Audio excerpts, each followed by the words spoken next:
Oi, turma. Do livro Edificando a Nação, sobre bases e valores, Nídia Regina Limeira, André de Souza Costa, no 20º texto, A Geração que Vai Governar, de Alessandro Paiva. Na quinta parte, A Juventude que Vai Governar. Gostaria de me dirigir agora aos jovens conservadores do nosso país, que têm uma missão relevante de mudança e transformação, tornando-se a geração que o Brasil precisa e dando continuidade ao progresso que temos visto nos últimos anos. Estima-se que cerca de 23% da população brasileira esteja na faixa etária da juventude, o que representa aproximadamente 40 milhões de jovens.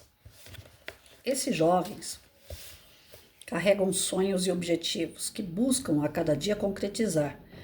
Porém, para que esses sonhos se tornem realidade, precisamos tomar atitudes diárias, claras, eficazes e alinhadas aos nossos valores. Milhões de jovens enfrentam diariamente um Estado omisso que não cumpre o dever previsto no Estatuto da Juventude, Lei 12.852, o qual prevê direitos específicos. Segundo dados recentes, cerca de 27% dos jovens brasileiros estão sem emprego e sem estudar. Se considerarmos somente os que estão sem emprego, esse percentual ultrapassa 50%.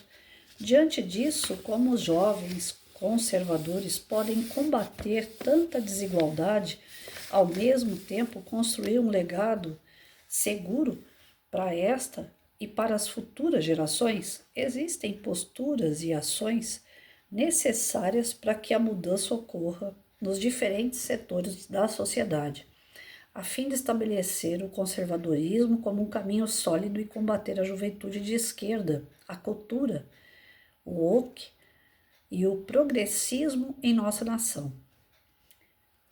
Item 1. Participar na política. O engajamento político é crucial para o avanço da direita conservadora no Brasil. É no campo político que travamos os maiores embates. Precisamos de jovens conservadores comprometidos ocupando espaços nos poderes legislativo e executivo, para construir um país que defenda a liberdade de expressão, a vida desde a concepção, a família tradicional como célula básica da sociedade e que combata a corrupção. Segundo item, estabelecer o contraponto nas escolas e universidades, o envolvimento em movimentos estudantis e universitários é essencial para garantir uma educação livre de doutrinação ideológica. Devemos defender um ensino que forme cidadãos éticos e morais, respeitando a laicidade do Estado, mas focado na formação das pessoas livres e ideologias prejudiciais, ao mesmo tempo em que respeitamos os princípios constitucionais. No item 3, defender pautas morais e religiosas. É necessário apoiar o resgate da educação clássica, o homeschooling, eu não sei falar isso, gente, homeschooling, e as escolas cívico-militares. A liberdade de culto e a liberdade religiosa. Também é importante a oposição ao aborto, a luta pela preservação da família tradicional e combater as políticas relacionadas à desconstrução dos valores cristãos. No quarto item, valorizar o mercado de trabalho. Obteremos mudanças significativas quando a sociedade valorizar a meritocracia, o empreendedorismo, a inovação e a competitividade. Para tal, é importante incentivar a criação de negócios, reduzir impostos, investir em escolas técnicas e profissionalizantes e propor um sistema tributário justo. No quinto item, atuar na cultura e na comunicação. É imprescindível utilizar as redes sociais resistindo e denunciando pautas que ferem valores éticos, morais e familiares, bem como fiscalizar o uso do dinheiro público em filmes e produções que promovam a erotização das crianças ou ideologias contrárias à família tradicional. As redes sociais são um espaço fundamental para o debate de ideias. Precisamos usá-las para defender a liberdade de expressão, denunciar práticas que deturpem os valores familiares e compartilhar conteúdo alinhado ao conservadorismo. Sexto item, combater a ideologia de gênero e o ativismo LGBTQIA+. Precisamos combater a centralização e a imposição de temas de diversidade e a sexualidade nas escolas, bem como defender o direito à manifestação de crenças religiosas e opiniões conservadoras em todos os contextos. Somos uma voz, não um eco. Quando entendemos uma força, descobrimos o poder transformador que carregamos. Não é por acaso que vivemos nessa geração. Fomos escolhidos para esse tempo. Chegou a hora de mudarmos o Brasil, de sermos essa voz de mudança e esperança para nossa nação e nosso povo. Chegou o momento de os maus entenderem que os bons se posicionaram, de mostrarmos nossa força. Lembremos-nos, o mal só tem voz onde o bem se cala. Por isso, posicionamos o Brasil nunca lhe faltará a proteção de Deus. Você sempre será a nossa pátria amada. As famílias que você abriga estão sempre protegidas e a liberdade jamais lhe faltará. Deus abençoe o Brasil e seu povo. Chegou a hora de os conservadores assumirem os lugares mais altos dessa nação. Juntos somos uma voz, não um eco.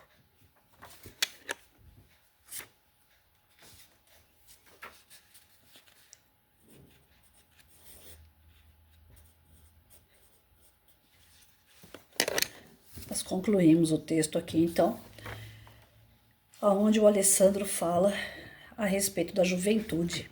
O que nós esperamos dessas crianças grandes aí, né? Os jovens, eles ainda estão imaturos para esse enfrentamento contra o mal. Eu vejo ainda, diante da realidade que eu trabalhei dentro da área educacional, que as crianças grandes, né, que são os jovens, adolescentes, pré-adolescentes, eles estão muito imaturos. É um momento de muito conflito emocional, conflito social, conflito familiar. Então, esses jovens imaturos já fazem parte de quase metade da nossa população. E aonde é que eles estão com a cabeça? O que eles estão focando para o seu dia a dia, para o seu futuro? É onde a direita entra com os seus valores, os seus princípios e fala, vem cá, vamos assumir algumas responsabilidades? Porque lá na frente você vai colher tudo isso que você está plantando. Aqueles que hoje são adultos serão idosos e vão precisar de vocês. Então o Alessandro ele chama uma responsabilidade que cabe a esses jovens despertar. Ou desperta ou o mal cresce. Porque o que não falta são jovens completamente desequilibrados e inclusive maliciosos, maldosos, que estão na ativa, através da esquerda, que faz a cabeça muito fácil, porque nesse desequilíbrio hormonal, social, familiar, profissional, né, educacional desses jovens pré-adolescentes e adolescentes, é mais fácil o mal chegar do que o bem. Porque nós estamos na fase da adolescência e pré-adolescência, nós estamos mais propensos às coisas erradas, que infligem as leis dos nossos pais, conservadores ou não, mas que estão no caminho reto. É uma fase que nós queremos desafiar naturalmente aqueles que são nossos progenitores. Então, naquele momento de querer desafiar a família, o jovem encontra abrigo no colo da esquerda, porque no conservadorismo, nos ideais da direita, que são de valores e princípios, o jovem ele fala assim, poxa, mesma coisa que meu pai e minha mãe, eu não quero isso. É um momento conflitante. Então muitos buscam na esquerda o conforto que a família não vai aceitar. O conforto de poder beber, fumar, transgredir, fazer um monte de coisa e viva a liberdade, sem a responsabilidade que a família exige. Então a esquerda ganha muito fácil na lábia a questão dos jovens adolescentes, pré-adolescentes. E agora, mais do que nunca, eles encontraram dentro do meio da educação se infiltrar, inclusive no ensino fundamental. Já começando, parece que é piada, mas desde o ensino infantil. Já tem crianças no ensino infantil que vêm com as suas tendências familiares, às vezes desregradas, desequilibradas, e ai daquele professor que trabalha com o infantil de tentar corrigir. Crianças, outro dia eu estava vendo um vídeo, eu fiquei horrorizada. Criança acho que é de 3 a 4 anos, criança começou a andar. O garoto, estava ele e mais 2 crianças numa salinha. A professora saiu, que é um erro. A professora saiu da sala um pouquinho. Não sei o que ela foi fazer, se foi pegar algum material, mas deixou as 3 crianças na salinha. E tem o vídeo, né? Tem a câmera que fica filmando as crianças. E na câmera foi filmado um que estava afastado dessas outras 2, de repente deu 5 minutos nele e ele foi para cima de um e começou a bater. Primeiro ele bateu um tapa, aí ele bateu o outro sem saber como se defender, né, bobo ali diante daquela situação, que foi algo, né, que pegou ele de surpresa, começou a chorar. Nisso que ele começou a chorar, aí o garoto parou de bater com a mão aberta e começou a socar. Aí ele batia com as 2 mãos, socando até a criança cair.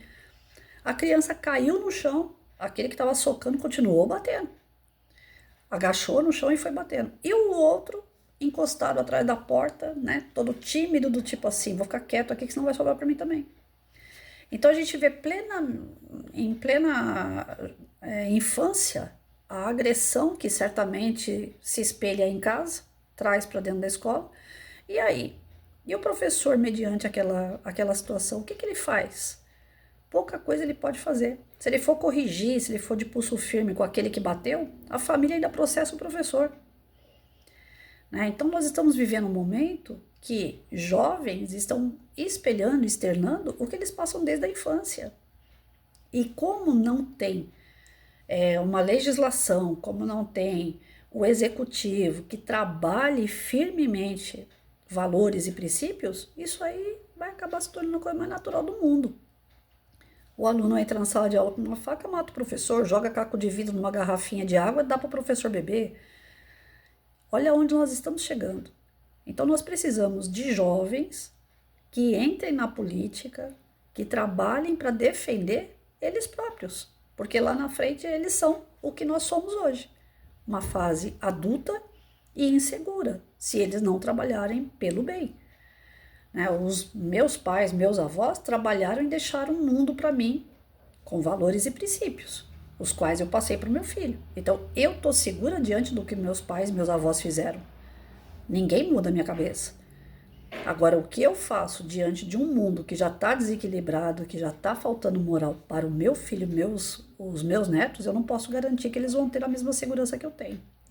E o que eles estão fazendo para os seus filhos e os meus bisnetos, aí menos segurança ainda. Porque o mundo já está sendo dominado por esse, influenciado, vamos dizer assim, por esse comunismo, por esse socialismo, com militâncias dentro do espaço onde eles encontraram que é uma guerra silenciosa, que é a educação. Então nós precisamos de jovens para mudar tudo isso. Senão lá na frente eles não vão ter nada do que nós tivemos até aqui. Pelo contrário, um mundo mais violento, mais frio, calculista, mais materialista, e nós vamos ter problemas sérios com as futuras gerações, onde o crime, a violência, ela vai se tornar insuportável. Né? Veio aquela comunicação essa semana, como eu passei para vocês, de que a partir do mês de agosto tem coisas que nós não vamos mesmo poder falar na internet, nem escrever, nem mostrar. Então nós já estamos chegando no pico daquela falta de liberdade de expressão. Imagina só, se o jovem não tomar a frente e começar a mudar isso lá aonde tudo está começando, que é na educação. É lá que o jovem já tem que começar a atuar. É ali que a mudança de comportamento, de atitudes, de conhecimento pode se espelhar aqui na sociedade. Então aqui ele coloca quem vai governar no futuro. Para quem nós vamos deixar tudo isso aí? Até aqui, quem está governando não está dando muito certo, não. Então, o mal, ele não tem que ser combatido. Jesus não ensinou isso. Não é fazer o mal com o mal. Mas a gente tem que conter. Se os bons se omitirem, o mal cresce.